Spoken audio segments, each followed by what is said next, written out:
Hello, social media world, and thank you so much for joining our live stream event this morning, The Importance of Listening. Now, today we are talking about a topic that is very deeply rooted in our values here at SurveyMonkey, now Momentive, and that is diversity, equity, and inclusion, and more specifically, how DE&I plays a role in capturing and analyzing feedback. Now, this is an incredibly important topic because in order to build a more equitable society, we need systems that ensure that every single voice is heard. Now, I am your host, Eliza Singleton, a social media specialist here at Momentive. And joining me today to talk about this topic are some very exciting guests. So today we have Valerie Threlfall, the Managing Director of Listen for Good, as well as Zachary Nunn, who is the Director of Diversity, Equity, Inclusion, and Social Impact here at Momentive. So please give a warm welcome to Valerie and Zach. Hi, Valerie and Zach. Thank you so much for joining. I'm really excited about this conversation, but first I would just love to hear a little bit more about each of you. So Valerie, first, could you tell us a little bit more about yourself and what Listen for Good is? Sure. Thanks so much for having me. I'm Valerie Threlfall. I'm the Managing Director of Listen for Good, and I've spent about 20 years in the nonprofit sector. The bulk of my background's been in the nonprofit sector. And my work really focuses on helping organizations increase their impact by harnessing the insights of the people that they serve and engaging with them more intentionally at the center of an organization's work. Listen for Good is a project I helped found in 2015 with support from a funder collaborative called the Fund for Shared Insight. And what we do is provide tools and resources that help direct service organizations. So whether you're a health clinic, a youth program, a food bank, to build what we think of as sustainable listening cultures and sort of consistent practices with hearing the perspectives of the people that you serve. So we've worked with more than 575 organizations to date and have more than 130 funders who are supporting our work in different ways. Amazing. We're so excited to have you here today. And next, Zach, can you tell us a little bit more about yourself and some of your DI credentials? Absolutely. So first of all, thank you for having me here. It's an honor and a privilege, really excited. As it pertains to me, look, I'm a people person, right? So I love and appreciate relationships, understanding how systems and things work for the best people experience, from anything from just basic human resources, which is where I could start. I could really cut my teeth. And then going into HR business partner work and executive level consulting. And now really digging into and really expanding into DEI, right? So really examining systems and structures, policies and procedures to make sure that organizations are as equitable as they can be. So coming from Big Four Consulting, where I was able to do that work across a myriad of industries, now at Momentive, I'm really excited about the work that we're leading and doing here. Awesome. Yeah, we're very excited to have both of you here today. And especially coming from a nonprofit background, you, Valerie, and a business background, Zach, just to get things started, why is feedback important when it comes to diversity, equity, and inclusion in each of your respective fields? Do you want to take that, Zach, or do you want me to? Okay, great. Well, in our work and in this sector, and I think this is true everywhere, I think that feedback is it's a foundational component for EDI. So if you're thinking about inclusion as a concept, like it's very hard to be inclusive if you're not hearing from people directly about what they think and what they're feeling. And when it's done well, what we've been able to see is that feedback can really amplify voices, particularly of those who have less traditional power, and bring forward their perspectives in a way that can inform decision-making, which means that it really can advance equity. One of the things that we often say, a refrain in our field, is that feedback is both the smart thing to do and the right thing to do. And in terms of the right thing to do, you can think about where, in the context of where we work with nonprofits, the people who are receiving services really have a right to comment on their service experience and talk about whether it's meeting their needs or not. It's just basic respect to give them that, to afford them that opportunity. And in the nonprofit field, because they're not paying for services, this is often an opportunity that they don't have and they're not routinely giving. And so if you're a provider, you think about it's a smart thing to do because you need to make sure what you're providing is is accessible and actually meeting the needs of the people that you're seeking to serve, right? And so when people have a better experience, it means that they engage more. It means that you then have better outcomes. So in that sense, it really is a smart thing to do. One great example of this is actually we worked with a health clinic here in the Bay Area that works with providing primary health care in primarily African-American community, and focused on low-income families in that community. And they've used Listen for Good and feedback to really understand sort of, are they providing services that are accessible? And what they found in particular, what they were trying to examine was why people were missing appointments. And what they uncovered from the feedback was that actually transportation was the barrier. And that was something they would not have assumed or known. It was kind of a blind spot, right, in their own work that they didn't think about this. And so having the feedback really has allowed them to think about how they can address that as a barrier. Another thing that came out was people wanted more, appointments that were at times that were outside of the traditional workday. And so they've been able to respond to that and really create a service and experience that's, that is more accessible and responsive to the community. Mm-hmm. Right. I love that example. And Zach, from your perspective, coming from a business background, why is diversity, equity, and inclusion important? Yeah, look, feedback is important. So first of all, everything that Valerie said, of course, is 100% spot on, in that there's a level of respect and empowerment that comes from simply engaging and seeking to understand the perspective and experience of the people that you're serving, or that you're engaging for, whatever the context may be. As I think about feedback and how it pertains to DEI, it's feedback is a critical component of accountability. So often as we talk about feedback, especially when it comes to Black and brown, historically marginalized, excluded, or oppressed peoples, it's performative. We're going to let you rant, or we're going to let you be upset, and then we're going to go on and do what we're going to do. But hopefully you feel better as we do what we're going to go do. And so for me, I'm thinking about, taking feedback as an element of accountability, in that we have something tangible and real that we can now plug into when we say, hey, this needs to change, and this is why. Because here's what was being said about you, or here's what's being said about the way that this is how these people feel about the way they're being treated, or whatever the case may be. So it's important, because it's a means that can drive accountability and transparency. Right. Absolutely. I love that connection of accountability, or you can gather the feedback, but if you're not taking action on it, there's a level of accountability there. I think that's a really compelling point. And how would you say diversity, equity, and inclusion is unique in your respective fields, considering the current landscape we have? We have constant new current events that are happening, changing mindsets, and new trends. I think it's interesting, like this landscape today, it's still very highly reactionary.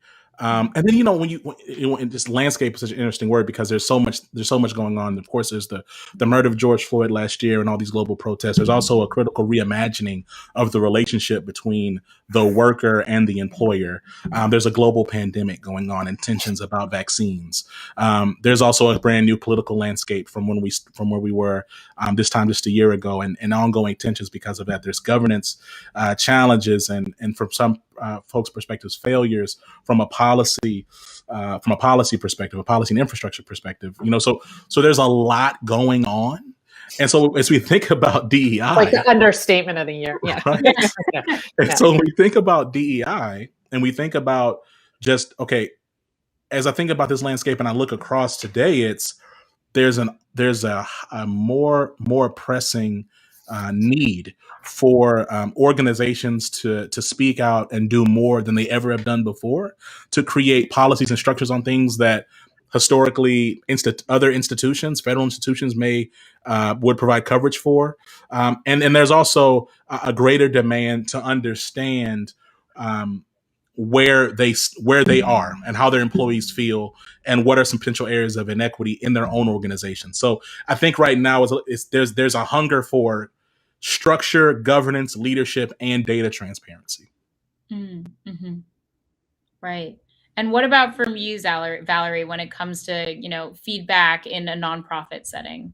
Yeah, no, I think, you know, echoing a lot of what Zach said is all true in terms of the external context. And then I think to put the nonprofit lens on it, and as I was thinking about this in preparation for this conversation, is the sector that I work with is actually really also in a moment that I would call it's a perfect storm in a lot of ways right now, and hopefully to the Zach's point, this storm is bringing about broader change. But the storm's powerful right now for the nonprofit sector, and it's not an easy one by any stretch. So I think in this context, the nonprofit sector is COVID has absolutely, thrown crash down, I guess I would say, on top of what's already broad, really income inequality. And so the organizations that we work with and the direct service sector in particular are trying to look at these concepts of equity and inclusion, but at the same time, they're literally trying to feed and shelter people,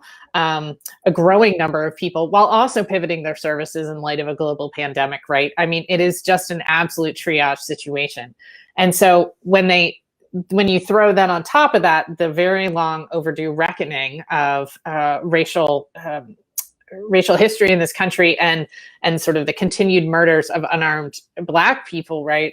With the murder of George Floyd, obviously, it's really pushing them to a new place. But I do think it is opening up, similar to Zach said, a critical conversation. And in our case, it's translating a lot to a conversation about power, and who has that power, and how are they wielding power, and then how are funders and nonprofits, how can they more effectively shift power to voices who are least heard and people who may have been, who are marginalized by the systems, whether that's either because they've been due to structural racism, gender or sexual discrimination, or class positions. So it is a unique time, but I think what's amazing is the sector's rising to the challenge, and they really are trying to grapple with all of this at the same time in a remarkable way. And what it elevates for me, for our sector, is that they need, it's really a moment where they need more resources, both financial and non-financial, because they are trying to really buoy these efforts because they're trying to do so much. And that's a lot of like what we do at Listen for Good, is trying to think, are there ways we can provide easy to use, accessible resources that can help them, and comprehensive support that can really help them move through and navigate this moment. Right, absolutely. And I'm sure that support is absolutely critical. And when it comes to gathering that feedback, what are some barriers in gathering feedback with that eye for D&I, and just like hearing people's really authentic experiences? Yeah, go ahead. Please go ahead, Zach. Okay. I'll say this, that it's, psychological safety, and frankly, just financial safety, and just looking to not be harmed. Safety across the board, I believe, is like one of the biggest barriers when it comes to really gathering authentic feedback in the private sector. When you think about the fact that Black and brown people, again, historically marginalized, historically excluded people, are oftentimes hyper visible while also being invisible. And so what does it look like to survive in these contexts where you have to appeal and appease to majority comfort, culture, and expectations so that you can keep your job? And like, that's a genuine fear. You think about the fact that, this continues to be the largest influx of again, like, historically excluded people in the workforce, in the workforce ever, right? You think about, like, there's more and more people who are first generation college graduates, first generation corporate professionals, first generation, like, just in these spaces. And so there's a hyper awareness and tension around, okay, how honest can I be? And so, we think about barriers. The barriers, again, they go back to trust and safety.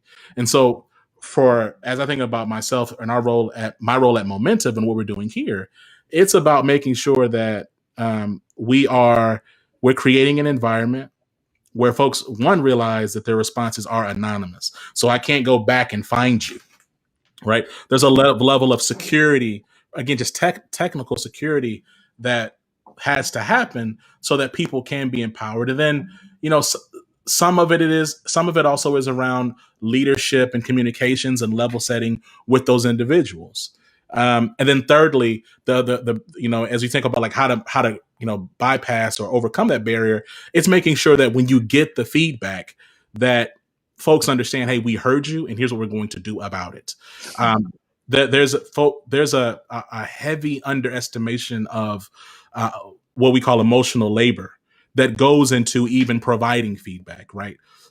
In the safest of environments, a Black or brown person, again, an historically excluded, someone who has been historically excluded, from an historically excluded group, every time they raise their voice to speak, to share, again, this is in an ideal environment, internally there's a risk there. And so what does it look like to make sure that folks recognize that they are not at risk here for speaking? And so those are real challenges, and they are rightful challenges. They're in terms of, those are real anxieties. Those anxieties are right, and they're real barriers. And it's not going to change without some true leadership starting at the executive level. Mm-hmm. It's so interesting. I'm glad you went first, Zach, because actually I think our world and the experience that we see with Listen for Good is all of that and more, in that what we are trying to do is help organizations hear from their clients. So these are people who have even less power in the system because they are in a position where they are accessing services at a moment often of crisis in their lives, right? And so how can they feel that they have similarly the safety to say something to the person who's their ability to get a job depends on this person, right? Their ability, they're coming, or they're getting food, right? Are they really going to say something that's critical of that service and what that power dynamic is? And so what we have found is actually, I think one of the barriers is people in a lot of cases, organizations want to do it, but it's really nuanced. To Zach's point, there's so many issues and layered on issues to think about how you can get feedback. And so it's really about how to make feedback in that process accessible as well. And by that, I don't just mean technology accessible. You've got to think about sort of language accessibility, literacy accessibility, and you can't just send survey links to the populations often that the organizations we work with are surveying. And so how do you do that logistically? But then as Zach really talked about, like, how do you make it a safe place? How do you create that environment where they feel that there won't be repercussions for giving critical feedback? And he talked about a lot of the best practices and approaches. And so what we do is really try and provide people with the tools and resources so that they acknowledge that feedback it's this very multifaceted exercise they have to go through, and that it involves communications, it involves technical issues, it involves cultural change, and it involves organizational change issues. I mean, as Zach mentioned, one of the biggest things that we emphasize is that the data is actually going to be used, and that as an organization and as a recipient, you actually have to do something with the data. And there's so little trust and rightful cynicism with the organizations and the communities that they serve, who have seen their feedback just go absolutely nowhere, or actually been used against them, right? And so how do you dispel that, and how do you take steps to actually make it meaningful and authentic, and that you're going to do something with it? Right. No, that's very powerful. I feel like kind of a lot of what you were talking about of accessibility, different languages, physical location, I'm like thinking about, how we develop feedback. And I think a lot of those barriers you just spoke to are really important for our audience to hear, that that's a real experience for a lot of these nonprofits.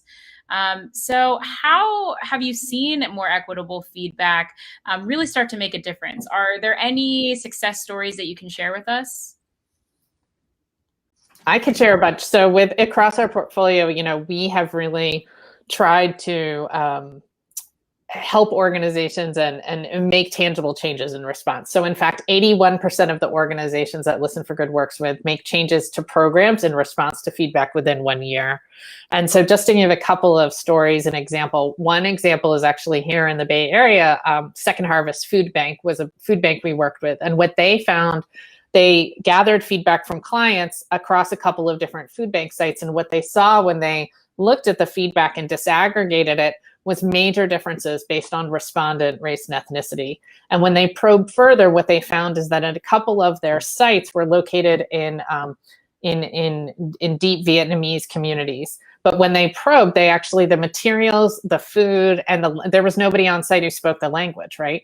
And so how is that? So how could they, when they saw that, they were able to really rethink the staffing, rethink the materials in a way to make it feel like a responsive and accessible program. Another great example is an organization we did a lot of work with called PACE Center for Girls, and they are based in Florida. And what they did at PACE is implement a feedback system across 19 sites, and heard from girls and made a lot of programmatic changes in response. So some of those were things the girls maybe wanted, something like a homecoming week. Not surprisingly, I should say this is a center for girls who, it's a middle school and high school for girls who may not be thriving in the traditional academic setting. And so they had a lot to say about the food. They all, not surprisingly, they wanted better food. But they also talked about how their counselors sort of interacted with the youth and how could that be better. And then what was most amazing is after making some programmatic changes, what the feedback process did was really catalyze an organizational change and a new conversation internally about how could girls be engaged as thought partners? How could they inform and partner and be around the table and as joint decision makers? So girls are now not only engaged regularly across all these sites through these coordinating councils, but the entire policy agenda of this organization is driven by the youth and the girls and their impact. So it's a real complete rethink of sort of what that relationship is between provider and client, right? And stakeholder, and how to really rethink that. Right. Awesome. Well, if there was one thing that you could leave our listeners with, what is the most important takeaway you would want them to have from this conversation? It's a great question. First of all, I want to give some love to Valerie. Like everything she said has been fire. Right. It's been a super dope conversation. I'll say that I'll go back to what I said about safety. Right, is beyond making sure that the survey itself has been like created, crafted, and put together by some experts who really understand your target populations and who have the skill set to really dive into the data and help you understand what that feedback really means, and who can think systemically about the feedback and how it, and again, like just its implication into whatever you're doing. Making sure that you're creating avenues or several moments, if not just a culture, where people feel empowered to actually give you the most honest feedback possible. Mm-hmm. That is important.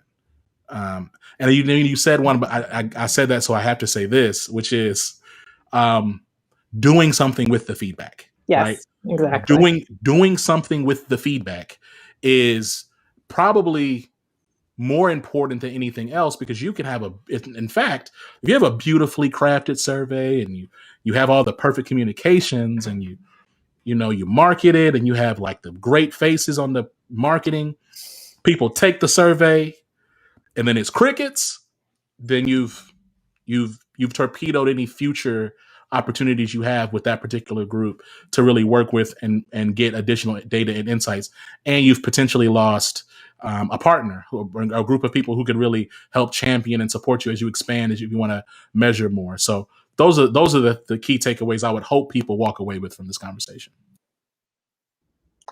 Yeah, I think similarly. I mean, I echo so much of what you have to say, Zach, and agree with it. It just resonates so deeply with me. But I think if you're committed to equity, I do think that feedback as a practice has to be one of those fundamental building blocks, and that you need to set up these processes to hear from stakeholders, especially those who have had less traditional power internally or externally, in your context. And so I think that's, but in terms of, I think then we hear from people, how do I get started? And I think to Zach's point, I say take the long view, start small, pilot something, try. But the most important thing, as he said, is to do something with the data and show people that you're doing something with the data for all the reasons he talked about. And that's a key part of what we encourage through Listen for Good and support through. But it's so critical, to his point. Like, I tell people often, don't collect data if you're not going to do anything with it. You've got to really you've got to follow through that whole loop. We think about it as a loop, and you've got to go through that whole exercise, because it really, when you do that and when people see you listen, it goes so far in terms of building trust and really makes EDI a felt reality. Absolutely. Yes, definitely resonating the taking action on feedback and the importance of kind of gathering those insights and making people feel heard. So this has been a really amazing conversation. Thank you both so much again for joining us on social. This was such a great conversation.